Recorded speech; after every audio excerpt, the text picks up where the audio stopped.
Jesus also said, the kingdom of God is like a farmer who scatters seed on the ground. For us to do our assignment, para magawa natin kung ano yung pinapagawa sa atin, kung ano yung assignment natin, ano yung unang-unang kailangan natin? For example, ito, dito, sabi ko sa inyo, di ba? Yung sa munggo. Ngayon, idadissect natin lahat to, guys. So, yung process, let's talk about the process. The first process, ano yung unang-unang dapat natin ginagawa? Or ano yung kailangan natin sa unang proseso? We need the seed. Okay? Number one, the process in fulfilling our assignment is first, we need the seed. So kung sa atin, kailangan natin yung task na meron. Kailangan natin yung assignment na meron. And you know what? Kung saan natin makukuha yun? Only God can give you the seed. Because the seed comes from the Lord. Okay? So in that seed, di ba? That's the planting process. So tayo, nung binigay sa atin ng teachers natin yung assignment natin na, okay, mga estudyante, saan ba siya ginawa? Sa school o sa bahay? Sa bahay. I think there are two process na pinagawa pagdating dyan sa sa munggo. I think yung isa through soil and yung isa tissue na may basang tissue na may water, 'di ba? Tsaka or cotton. 'Di ba? Same 'yon. Sabi niyo. Tama ba? Tama ba mga estudyante o mga nanay? Kami lang ba 'yon? 'Di ba lahat tayo na try natin or sabihin na natin ayun nga. So yung seed na 'yon, it comes from someone. Hindi siya pwede na, kahit nasabihin mo na, hindi ako nag-produce nito paano mo mapoproduce yung seed? Unang-una, you have to pay for it. You have to buy it. Diba? Para magawa mo yung assignment mo, kailangan mo kung ano yung hinihingi sa'yo. Hindi mo magagawa yung assignment mo. Halimbawa, magtanim tayo nang wala kang itatanim. Tama? Meron ba ditong sabi, sige magtanim tayo, kailangan mo mag-harvest ng pakwan, pero wala kang tinanim. Paano ka makaka-harvest ng pakwan na sarili mo nang wala kang tinatanim? Kaya ba yon? Not unless na nakawin natin, di ba? Di ba hindi? Kailangan natin ng seed. Kailangan natin yung binhi. So for us, para magawa natin kung ano yung assignment natin, unang-una, kailangan alam natin kung ano yung assignment natin. Diba? That's the seed. And malalaman lang natin or makukuha natin yung seed na yon dahil si Lord yung magbibigay sa atin. Sometimes, God speaks to us through dreams. Diba? God speaks to us through His Word, through the prophets. Imagine, naalala nyo si Joseph, diba? Si Joseph na lang. Joseph in the Old Testament times. Bago siya maging second in command, highest in command doon sa Egypt, the process, 'di ba? Binigay sa kanya ni Lord yung dreams. First and foremost, God gave him the dreams. 'Di ba? Ano yung unang dream niya? 'Di ba? You made a So marami, ano? Di ba una yung sa stocks? Di ba? Na yung 12, nagbabaw sa kanya. Di ba? The stocks na nagbabaw sa kanya and then siya yung umaangat. And then afterwards, yung second dream niya is the stars. 12 stars, the moon, the sun are bowing to him.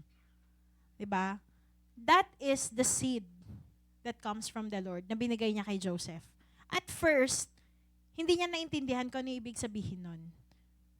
Pwedeng naintindihan niya the sense na kayong mga kapatid ko is mag-under sa akin. Pero dahil sinabi niya doon sa mga kapatid niya, ano nangyari? Alam na favorite na nga si Joseph ng mga magulang niya. Tapos magkakaroon pa siya ng ganong dream.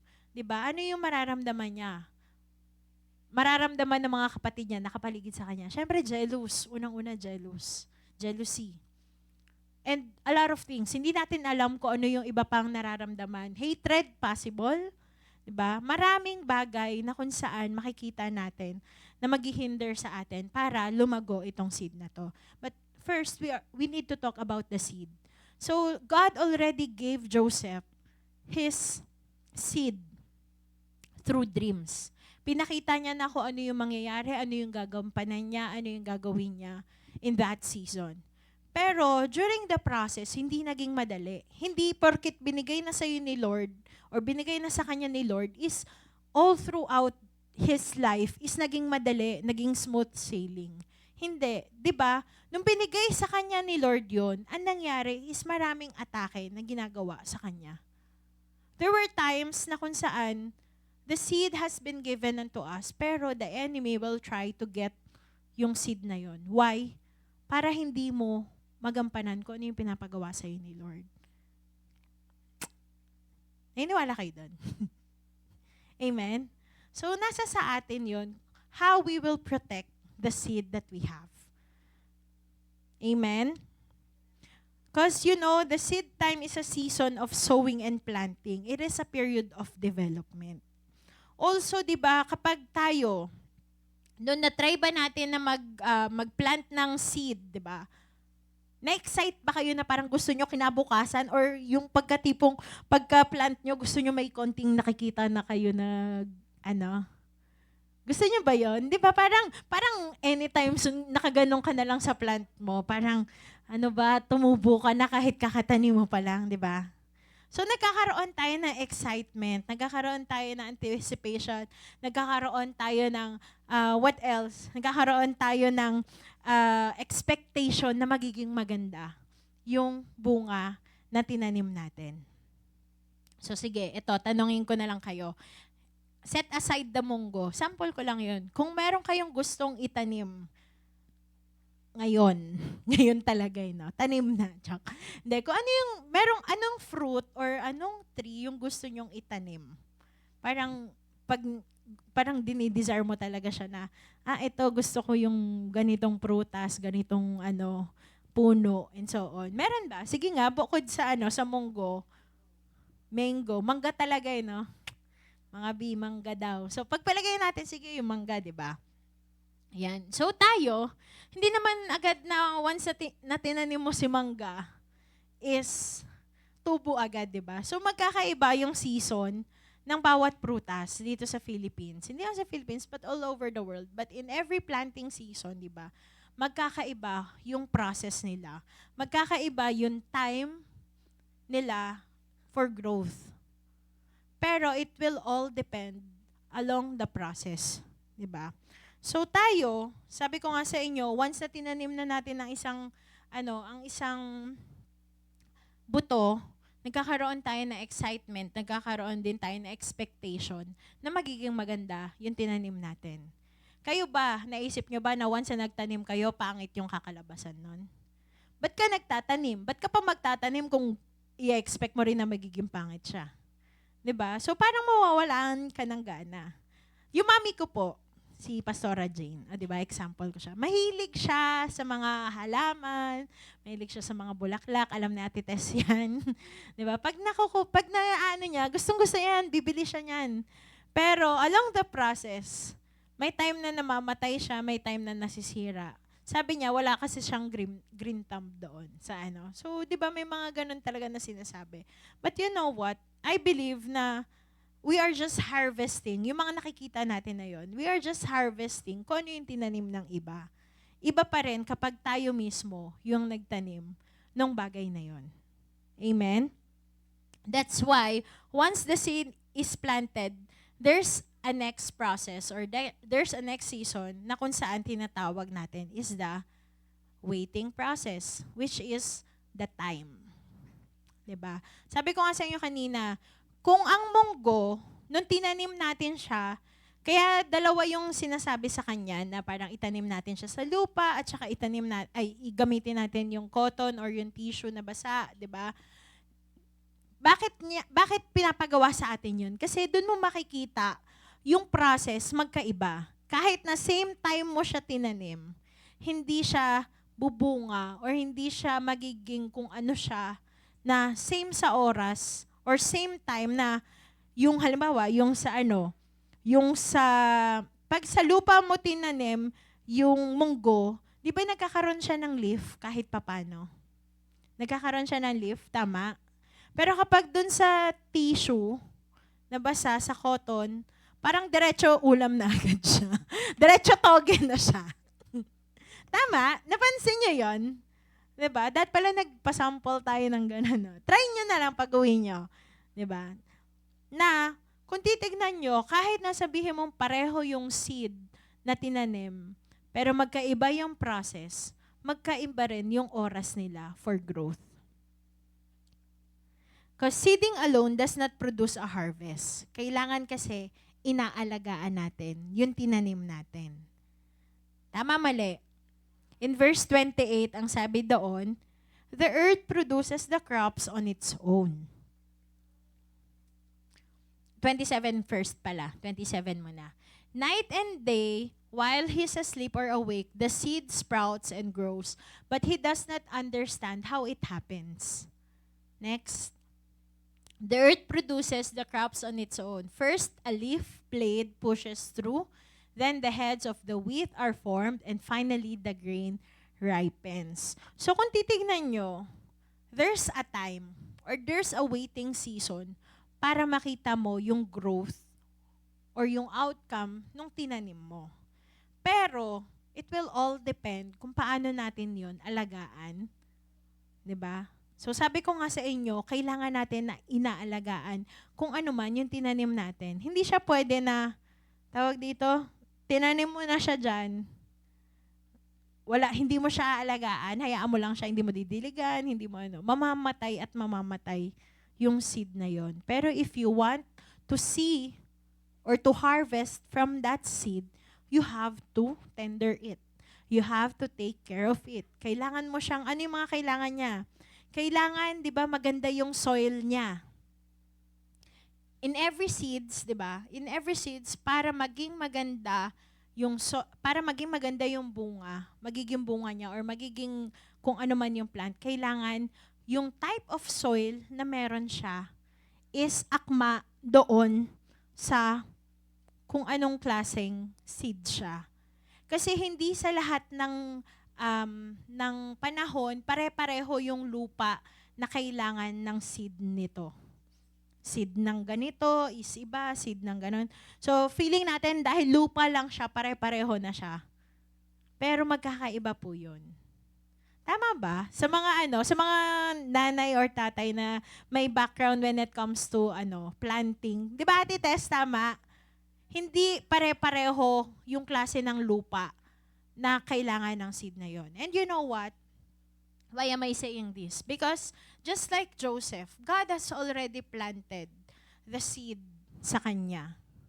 But his surroundings are not, kumbaga hindi akma yung surroundings niya para doon sa seed na yon. You know why? Kasi there's jealousy in there. There's hatred, anger, ano pa? Yung mga nakapaligid doon sa seed na meron siya, yun yung nag-cause or magkakos sa kanya para hindi niya ma-fulfill kung ano yung binigay sa kanya ni Lord na seed, binigay sa kanya na assignment. Sometimes, God will take us out of that soil and place us in the soil na kung saan full of faith, full of hopes, full of dreams. Na once na ikaw nandito sa lugar na ito, may mga taong mag-encourage sa'yo, may mga taong susuporta sa'yo, lalo na sa vision na binigay sa inyo ng Panginoon. So, those people, sila rin yung magkukultivate, sila yung mag-help sa atin na kung saan makukultivate ba natin ng maayos itong tinanim sa atin, itong seed na meron tayo. Will this help us grow to be the person na nilaan sa atin na nilaan para sa atin ng Panginoon. And at the same time, na tayo mismo, 'di ba, makikita natin na along the process, there will be obstacles, there will be hindrances para hindi natin makita, ma-fulfill kung ano yung pinapagawa sa atin ng Panginoon. But you know what? In this season, di ba, in that time or in the waiting process na meron tayo, God is working. Even though we cannot see it, even though we cannot feel it, di ba, waymaker. Even though na parang sa atin, imposible, di ba, sa paningin natin, pero with God, nothing is impossible. All things are possible with God. Di ba, balik tayo verse 27. Ito talaga yung ano, parang kept on, alam niyo yun, talagang tumatakbo sa isip ko na once na nag-aaral, nung nag-aaral ako, parang oo nga no, puro oo nga no. Sabi doon, night and day, while he is asleep or awake, the seed sprouts and grows, but he does not understand how it happens. Hindi natin alam kung ano yung nangyayari doon sa seed na nandoon sa lupa. All we're doing is that nilalagyan natin siya pataba, binubuhusan natin siya ng tubig, sunlight, 'di ba? Tapos minsan, pagka ginagawa pa natin 'yun, parang hala, ang tagal naman niya, may bunga na ba? To the point na gusto mo na siyang bungkalin para makita mo kung may pagbabago ba siya doon sa sa tawag dito, doon sa lupa, sa loob ng lupa. But you know what? Yun yung season na kung saan dapat tayo, yung patience natin na natitest talaga no? Sino dito yung yung laging gusto nagmamadali? Instant. Instant noodles. Di ba? Sino ba yun? Instant, yung mga instant, yung mga tipong ayaw na matagal magluto, 'di ba? Gusto nila yung quick lang lagi. Karamihan sa mga processed foods natin ngayon puro instant, tama? Pero be careful doon sa mga instant na food kasi you have to take care of your bodies, okay? So mas maganda pa rin, 'di ba, yung natural sa atin. But anyway, going back, 'di ba? Sabi doon, he does not understand how it happens. So, every day, di ba, didiligan natin siya, enough sunlight, pero wala tayong nakikita. And then, matutulog tayo. Then, the next day, makikita mo that there's a progress in that experiment. Tama? Sino dito yung nagtanim ng buto ng munggo na hindi tumubo or walang changes? Si Rain? Si Awi? Bakit walang changes? Inaalagaan mo ba? Hindi. Walang sunlight, walang tubig, 'di ba? Kung gusto mong tumubo 'yan, kailangan may ginagawa ka. Hindi siya yung tanim bala ka diyan tumubo. Yung sa yung sabihin natin, yung sa mga nakikita natin sa labas, 'di ba? Yung when God created the heavens and the earth, the trees, 'di ba? Ganun talaga siya. Pero kung gusto natin na makita, mag-reap doon sa harvest na tinanim natin, we have to take care of it. We have to cultivate it. We have to let that seed makakuha ng enough na sunlight, enough water, or kung ano yung mga pangangailangan ng seed na yon. So, sabi ko nga sa inyo, di ba, time. Time is an opportunity for us to tender the needs of the seeds, di ba? It is also our opportunity to prepare, to grow, to mature, and at the same time, it is God showing us grace to retract the negative words that we have spoken through that seed. Di ba minsan sasabihin natin, ang tagal naman tumubo niya, ayoko na. Wag na lang kaya ituloy yan. But you know what? Those things, it will help and develop your character, your attitude towards doon sa tinanim mo. Or sabihin natin sa assignment na meron tayo. Hindi mo makikita yung assignment mo. Anong kala natin? Once na binigay sa atin yung assignment, tawag dyan, kayang-kaya agad natin gawin. Di ba hindi? You know what? God is giving you assignments na kung saan hindi mo masasabing kaya mo on your own. Kundi, God is giving you assignments na kung saan kakailanganin mo yung tulong na Panginoon upang masabi natin na look what the Lord has done. Masabi natin na it is not about us, it is not according to our ability, but it is about the grace of God in our lives. Para si Lord yung makikita sa buhay natin. Si Lord yung mag-glorify sa buhay natin. Kanina first service, si Sister Diane, siya yung nag-share. Tapos sinabi niya na during their first, yung sa bahay nila, na hindi madali. hindi madali yung acquire nila ng house. Kasi unang-una, di ba, maraming sabihin nating lubog sila sa utang, um, pwede rin natin sabihin na wala silang enough money to buy that house, di ba? Maraming distractions, maraming hindrances para hindi mo makuha kung ano yung binigay sa'yo na vision ng Lord. But you know what they did? They relied in the power of God. They relied kasi alam nila na it is God who gave them the vision and God will provide for that vision. Diba? Wherever God plants you, wherever God guides you, He will provide for you. If God gives you a vision, then He will give you the provision. Amen? You don't have to chase those things para lang na, uy, kailangan ko I'll work hard para ma-achieve ko to. You know what? Put God first. Pag inuna mo si Lord, uunahin ka rin ni Lord. Those works, the work, of course, sabihin natin, it will sustain us. Of course, magiging yan eh. Tawag dito, yun yung natin eh. Yun yung source of income natin. Yun yung para sa family natin eh. Wala po kung sinasabi na mag-quit kayo sa trabaho nyo. What I'm saying is that you honor God. You honor God's time and God will honor you. So, whatever it is, bakit ko sinasabi to? Kasi ginawa na sa akin ni Lord eh. Kaya may lakas ako ng loob na sabihin sa inyo kasi ginawa na sa akin ni Lord. And it is tested and proven. Not just in my life, but we have a lot of, marami tayong members na kung saan naka-experience ng breakthrough na yon. Not just our members, but even, di ba, sa mga nakakarinig ng salita ng Diyos.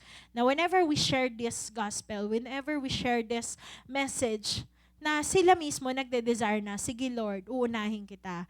Sige Lord, gagawin ko to. Sige Lord, sige Lord, sige Lord. Yes Lord, di ba? Yes Lord, yes Lord, yes, yes Lord. And you know what? Hindi sila nagsisi kung ano yung ginawa nila. Because the harvest really went well. Not just well, but it even exceeded yung expectations na meron sila. So sa mga estudyante, sa mga nag-aaral, sa may business, sa mga nag-aantay para sa trabaho nila, always remember, put God first and God will put you first. Okay? Amen? And at the same time, di ba nga, doon sa time din, nasabi ko sa inyo, yung period of waiting for a particular seed is a time for tending to whatever that seed needs to fulfill its mission and growing and producing a harvest. So doon sa process na yon, sa process na, number 2 pa rin, sa process na time, di ba, doon masusukat kung gaano natin aalagaan, pangangalagaan yung tinanim natin or yung assignment na meron sa atin. It will not be easy. Diba? May mga pest na pwedeng pumatay doon sa sa seed na tinanim natin. Meron namang yung mga storms, 'di ba? Yung mga floods, 'di ba? Minsan nababalitaan nyo na kapag yung sobra yung bagyo, 'di ba? Yung mga farmers nagsasuffer sila. Lalo na kapag bumabaha kasi namamatay yung nila eh. Namamatay yung mga tanim nila eh. But you know what? I believe that despite of that, having such problems in their lives, or sabihin na natin na mga testings in their lives, hindi sila tumitigil sa pagtatanim. Napansin niyo po yun? Napansin niyo ba yun? Yung mga farmers natin, hindi sila tumitigil kahit na sabihin natin namatay yung seed, still, magtatanim at magtatanim pa rin sila. Why? Kasi hindi naman sa lahat ng oras talaga is yung seed na tinanim mo is good. Right? There are bad seeds, there are also good seeds. Pero hindi mo siya makikita the moment na tinanim mo siya. Makikita mo siya along the process. So same thing with us, di ba? While we are waiting for that seed, while waiting yung time natin, let's use our time wisely. While waiting for the Lord, let's use our time wisely. Let's use it na kung saan magbe-benefit tayo, magbe-benefit yung mga kapwa natin believers, and at the same time, makikita na tayo mismo, di ba, may ginagawa para sa kaharian ng Panginoon. And you know what? Just a short testimony.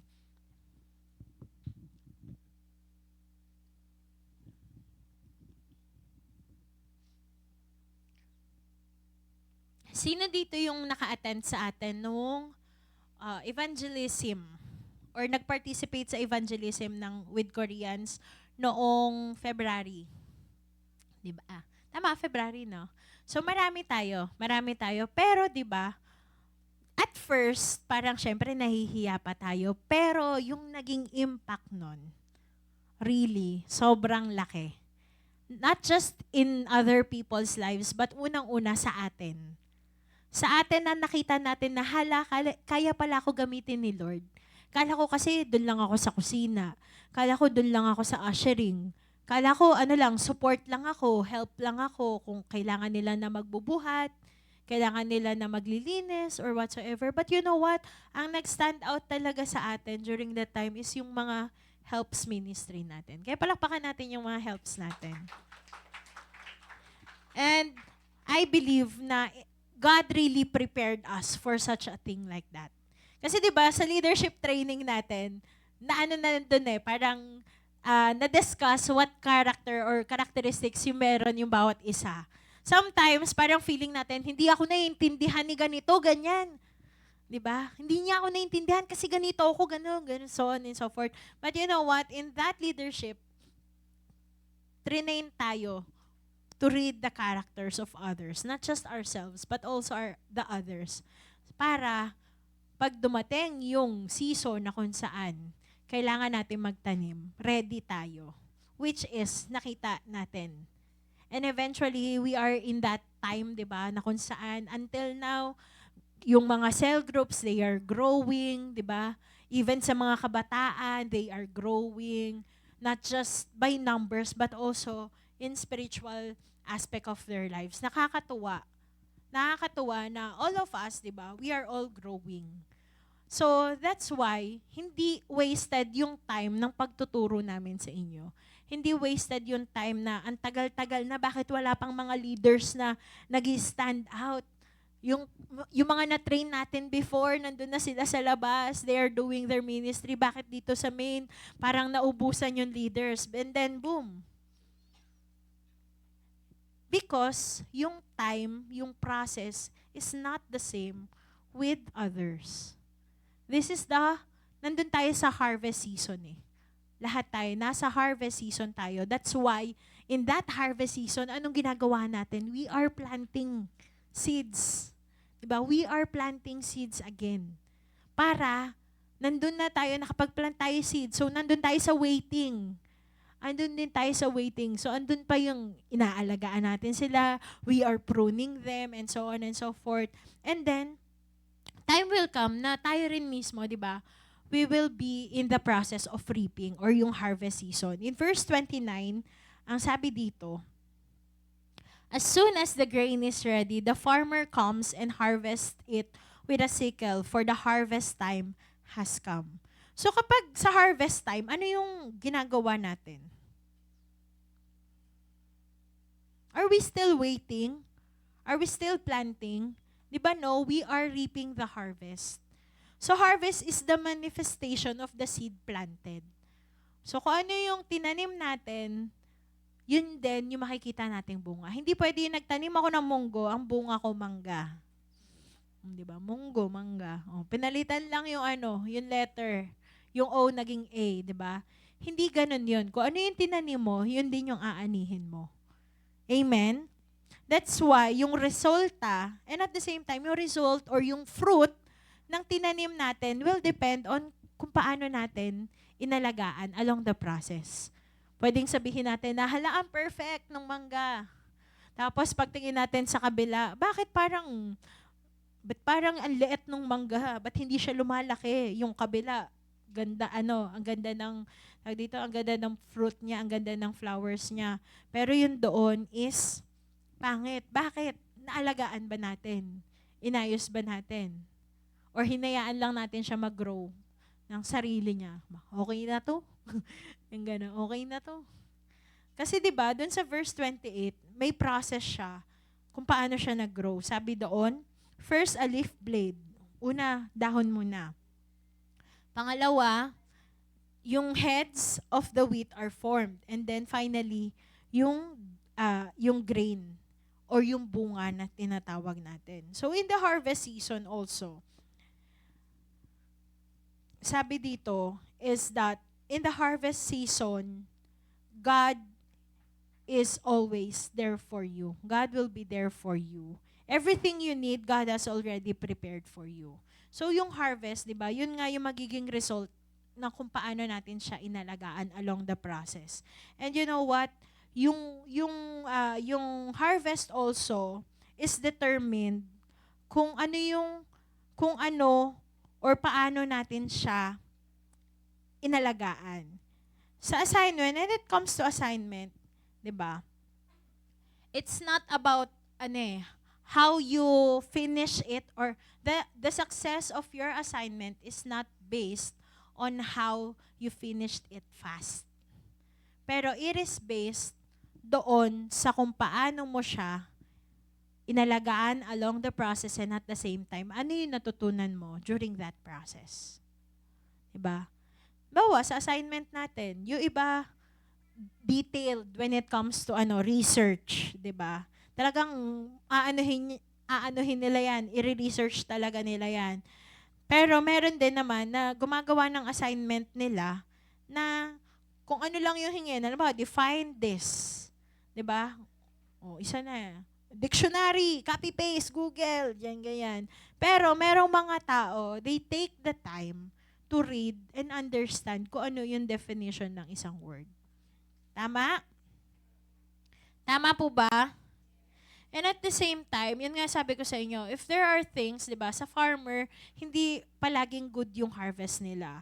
So, kapag nakita mo na hindi good yung harvest, don't give up. Kasi hindi tayo i-disqualify ni Lord in that position. Hindi tayo i-disqualify ni Lord dahil pangit yung na-harvest natin. Kundi, in that bad situation, di ba? Don't limit God, because God can turn bad or pangit na mga bagay-bagay into beautiful things. Amen? Kahit na minsan feeling natin wala ng pag-asa, kay Lord may pag-asa. Don't limit God sa kung anong kaya niyang gawin sa buhay mo. And at the same time, yung character na meron tayo, our character should be our ground. 'Di ba? Yun yung magiging doon sa character na meron tayo will help us see kung ano yung magiging harvest natin. Kung yung character natin, stay grounded tayo doon sa character na binigay sa atin because of the gifts, 'di ba? Naging famous ka kasi, or naging famous yung hindi man famous. Ano bang right term na hindi masyado? Sige na nga, famous na nga. Di ba? Ang isang tao, nagiging kilala siya dahil sa gift na meron siya. Di ba? Di ba karamihan sa mga artista, sumisikat sila dahil magaling sila umarte, magaling sila kumantag, magaling sila sumayaw, and so on, di ba?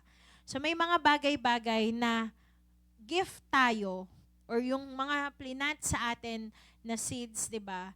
Yung result nun is makikita doon sa dulo, of course. So, may magaling na artista, merong magaling na singer, and so on and so forth. Pero, ano yung kinababagsakan nila kapag nalalaw sila? Ano yung nagiging dahilan? Unang-una, character. Kapag yung kasikatan nila umabot na hanggang sa ulo nila, to the point na parang, ay, hindi ako pwede. Kailangan ganito yung marami ng demands. Samantalang nung una, nagsisimula, lahat yan, iti-take mo. Bakit? Kasi gusto mo maging successful gusto mo maging famous. You will take all the risk.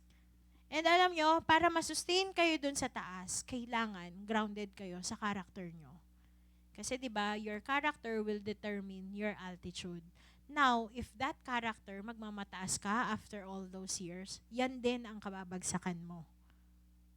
So sa atin, sa gift na binigay sa atin ng Lord, sa assignment na binigay sa atin ng Lord, wag nating hayaan na dahil naging successful tayo doon is, alam niyo yun, kakainin na siya sa isip natin. Kundi maging grounded tayo, bantayan natin yung ugali natin na hindi tayo magiging proud. Kundi ang makikita is lagi nating sasabihin na it is not because of us, but it is all because of God. Kasi si Lord yung mag-aangat sa atin. Kapag yung tao yung nag-angat sa atin, pwede rin nila tayong i-demote. Pero kapag si Lord ang nag-promote sa'yo, nobody can demote you. Amen? Now, sabihin natin, di ba, paano po yun? Hindi ko kasi alam kung ano yung assignment ko. May mga ganong questions eh. But before we go to that, I just want to read yung Genesis 8:22. Sabi dito, sa Easy English Bible, as long as the earth continues to be here, the time for people to plant seeds will come each year. The time for harvest will come each year. Times of cold and heat will always come. Okay? And also in verse 23, sabi dito, summer and winter will always come, day and night will never stop. So, sabi doon, di ba? As long as the earth continues, hanggat nandito ka sa mundong ibabaw, the time for people to plant seeds will come each year. Actually, not just each year. Pero sinasabi kasing each year, kasi diba, it will take time for you to harvest. So, there's always a planting season or a planting process in our lives. And with that being said, diba, sabi doon, the time for harvest will come. So sabi ko kanina, whenever we plant seeds, whenever God has given us the gifts, the seeds, di ba? Magkakaroon yun ng harvest. Depende sa kung paano natin alagaan yun. Paano natin i-take care yun. Ngayon, sasabihin natin, paano ko ba malalaman yung assignment ko? Hindi ko nga alam kung ano ba yung assignment ko. Unang-una, God has given us the greatest commission or the Great Commission in Matthew 28:19-20. Sabi niya dito, therefore, go and make disciples of all nations, baptizing them in the name of the Father and the Son and the Holy Spirit. Teach these new disciples to obey all the commands I have given you, and be sure of this, I am with you always, even to the end of the age. So God has given us this Great Commission to go and make disciples and to teach the gospel. And whenever we go out, always remember that God is with you. Whenever we share the gospel of the Lord, whenever we share the good news of the Lord sa mga co-workers natin, kamag-anak natin, sa friends natin, always remember na hindi ka nag-iisa. May times na, ay, nahihiya ako. Parang hindi ko alam, I can't do it on my own. But you know what? God is with you.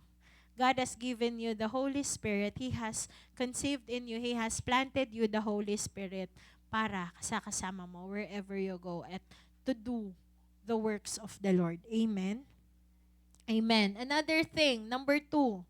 The first is, how do you know your assignment? Una, God has already given it through the Great Commission.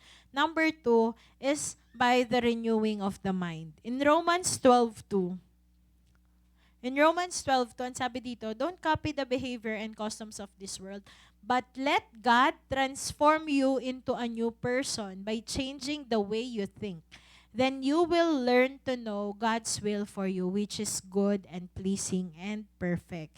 So for you to see your assignment, you will prove what God will is through renewing of your mind.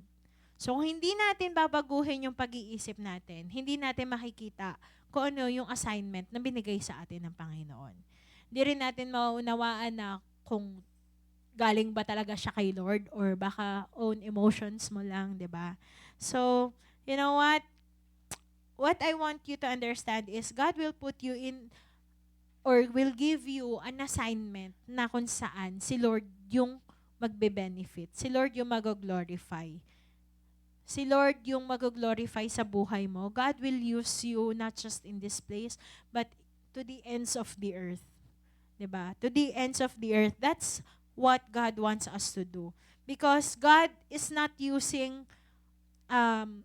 using simple people for His great plans, to accomplish His big plans. So, tignan mo yung katabi mo. Well-known ba yan? Pero well-known yan sa kaharian ng Lord. Amen? Amen. So, sabihin mo sa Kanya, gagamitin ka ni Lord para i-accomplish ang big plans niya.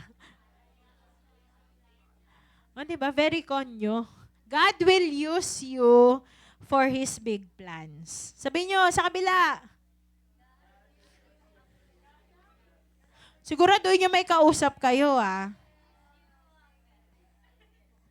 God will use you for His big plans. It may seem impossible sa bawat isa sa atin, but always remember that with God, nothing is impossible. In Matthew 19:26, sabi doon, with God, all things are possible. Amen? So again, I will remind you that the success of your assignment is not based on how fast you completed it, but it is by what you have learned along the process. So sa atin, 'di ba? Yun yung sinasabi, 'di ba? Along the process, we learn things. So balikan natin yung munggo, 'di ba? During the process, dun sa dalawang types, isang soil, isang tissue, 'di ba? Yung isa bunga agad. Bunga agad. Pero doon sa soil na tinanim natin, 'di ba? Napansin nyo na ang ganda nung nagiging result bago siya yung kung ano yung dapat na maging benefit natin sa kanya. Tama? Di ba once na nagkaroon siya ng leaf, parang ang cute-cute. Yung munggo pala may leaf, kala ko wala. Ganyan. So kaya parang minsan pag inisip ko, kumakain ako ng munggo, tutubo kaya to sa ano. So hindi, di ba? So makikita nyo na maganda yung proseso kapag dumadaan sa time. Maganda yung magiging harvest mo kapag dumadaan siya dun sa process na nakikita mo yung beauty nung waiting season na yun. There's beauty in waiting. Ika nga. Tama? Amen. So tayo, di ba? Always trust God's timing. Hindi natin kailangan madaliin yung bagay-bagay. Lord, bakit sila, nagagawa na nila yung assignment, ba't ako parang wala? Bakit parang wala akong assignment? The fact na buhay ka, may assignment ka. Kasi sa dami-dami ng sperm cells and egg cells in your mother's womb, di ba? And sa tatay natin, ikaw yun na buhay. So hindi mo pwedeng sabihin na, wala akong purpose, wala akong assignment. Ang dami-dami nun di ba? Marami yun, pero ikaw yung pinili to be alive and to do the assignment that God has prepared. Amen? That's why, kung hindi pa natin alam yung assignment natin, let's ask God, Lord, ano ba yung gusto mo ipagawa? Minsan kasi, pinapakita na sa inyo ni Lord, pero ayaw lang natin. Tatakbuhan natin. Sabi ko nga kanina di ba? Madalas, kapag binibigyan kami ng task dito na mag-preach ka, tatakbuhan mo. Di ba? Parang, hindi, sige, next time na lang, ganito, ganyan. But you know what? The more na tumatakbo ka, lalo kang hahabulin. Gusto mo yun? Pero once you embrace it, once na, na gawin mo yung assignment na pinapagawa sa iyo, masarap sa pakiramdam. Amen? O, di ba nasa school na naman tayo ngayon kasi may assignment. Kanina, may English teacher tayo ng first service o, di ba? Ang cute nga sabi ko, very school. Very school. May assignment, tas may English teacher. O, di ba? Kasi yung principal natin, last week naman di ba? But isa sa assignment na binigay sa atin is of course, 'di ba, to teach while our pastors are not around, 'di ba? They're doing also their assignments in other places. Sabi ko nga sa inyo, hindi lang naman tayo para dito Hindi lang tayo lokal, Hindi lang tayo pang local, pang international pa, 'di ba? Di lang pang pamilya, charot. So, 'di ba? In doing that assignment, always remember that there's the harvest really, or yung magiging result nun, will be beautiful. And, of course, hindi naman yung tao yung mag-grade sa atin Sa school, oo. Pero si Lord, 'di ba? Sasabihin niya, "Well done, my good and faithful servant." 'Di ba?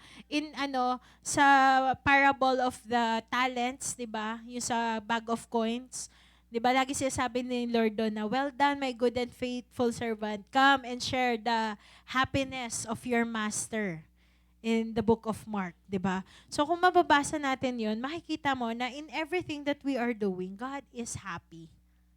God is happy whenever we do our assignments. So kayo ba, gusto niyo na ba gawin assignment niyo? Are you ready to do your assignments? Amen. So tayo, in and out of season, we should be ready. And at the same time, in that waiting, ito pa pala, naalala ko, in that waiting also, di ba, kapag kumakain tayo sa restaurants, di ba may mga waiters na kung saan naka-ready to assist us. So same thing with us. Hindi pa yun yung time na natin para, halimbawa, ready ka na mag-share. Alam mong ready ka na, nag-prepare ka na. Pero, you're still in that waiting position. Ay, hindi, kailangan ako na yung mag-share kasi ready na ako. You know, it's not like that.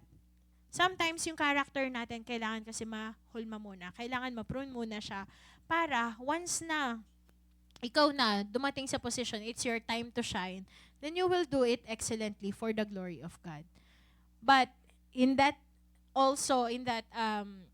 example, sabi ko nga sa inyo, just like the waiter, di ba, we have to be ready anytime.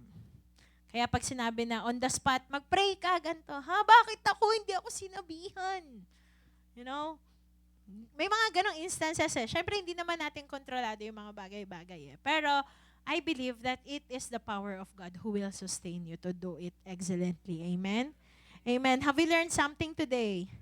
Amen. So let's pray. Thank you, Lord God, for this day that you have given us. Thank you, O God, for this opportunity to listen to your word, to listen, O God, to understand the very things, O God, that you have planned for our lives. Lord, help us, O God, for those na hindi pa nila alam kung ano yung mga assigned task nila, yung mga assignments nila na nilaan mo sa kanila. Lord, help them, O God, to see, O God, kung ano yung pinapagawa mo at gagawin nila, Panginoon, in this generation, in such a time like this. For we believe, O God, that it is our time, O God, to rise up and fulfill the mandate that you have given into each and every one of us.